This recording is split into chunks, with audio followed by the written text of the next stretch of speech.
Late at night, when everything is quiet, Zeno's mind is anything but still. Zeno is rehearsing a conversation that will never happen, defending themselves to someone who isn't there, imagining the moment someone finally understands them, deeply understands them. And the feelings? They are completely real. The relief, the ache, the longing. If this sounds familiar, I want you to know something important right now. This is not a flaw. This is not weakness. Your mind is doing something remarkably complex, and psychology has a great deal to say about why deeply feeling people do this more than anyone else. There is actually a name for what Zeno experiences. Researchers call it mental simulation, but for highly sensitive people, it runs far deeper than simple daydreaming. Dr. Elaine Aron's decades of research show that people with high sensory processing sensitivity have nervous systems that are wired to process experience more thoroughly than others. This means Zeno is not just imagining casually. Zeno's brain is absorbing, replaying, and deeply analyzing every emotional nuance of every interaction. And when something feels unresolved,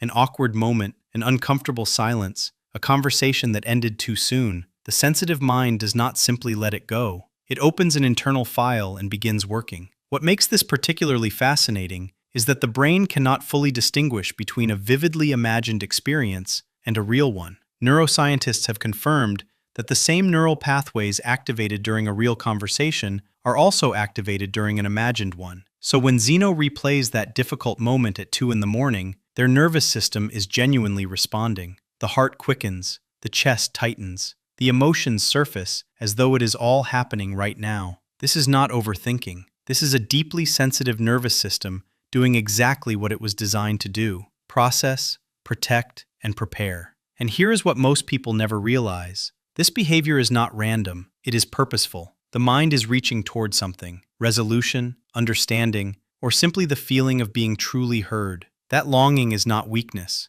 It is one of the most profoundly human needs there is. Now, not all imagined scenarios feel the same, and that distinction matters enormously. Research in cognitive psychology identifies several recurring patterns, and each one reveals something meaningful about Zeno's inner world. The first pattern is relational replaying. This is where Zeno returns to a past conversation and rewrites it, finding the words that express their truth more clearly, the response that felt more dignified, the moment where they finally felt understood. For sensitive people, this is rarely about ego. It is about a deep need for authentic connection. When a conversation ends without that feeling of genuine understanding, the mind quietly continues it alone. The second pattern is anticipatory imagining. This is where Zeno's mind travels forward into situations that have not yet happened. They are rehearsing, preparing, running through possibilities so that when the moment arrives, they are not overwhelmed by it. For highly sensitive people, who often feel flooded by unexpected emotional intensity, this kind of mental preparation is a genuine coping strategy. It is the nervous system's way of creating safety before stepping into uncertain territory. The third pattern is perhaps the most misunderstood: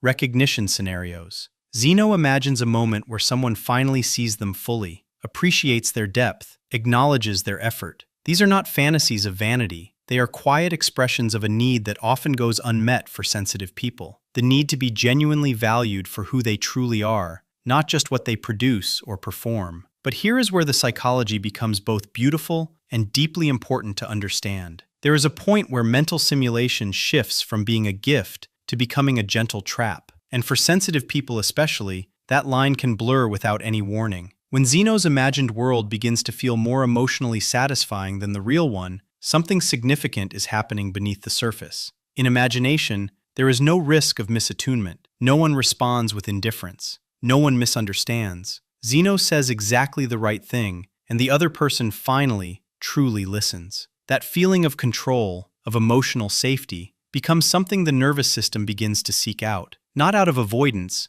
but out of exhaustion. Because living as a deeply sensitive person in a world that rarely slows down enough to meet your depth is genuinely tiring. Psychologist Mihai Csikszentmihalyi's research on inner experience found that the mind, left without direction, naturally drifts toward unresolved emotional material. For sensitive people, that material is rarely trivial. It carries real weight: past wounds, unspoken needs, relationships that mattered deeply. So the mental loops that Zeno experiences are not signs of instability. They are signs of a rich, deeply feeling inner life that is still searching for a place to rest. The question worth sitting with is not why Zeno imagines so deeply. The real question is, what is the imagination quietly trying to heal? C.T.A. Zeno's imagination is not the enemy. It is a messenger. It is pointing quietly and persistently towards something that deserves real attention, a need for connection, for safety, for being truly understood.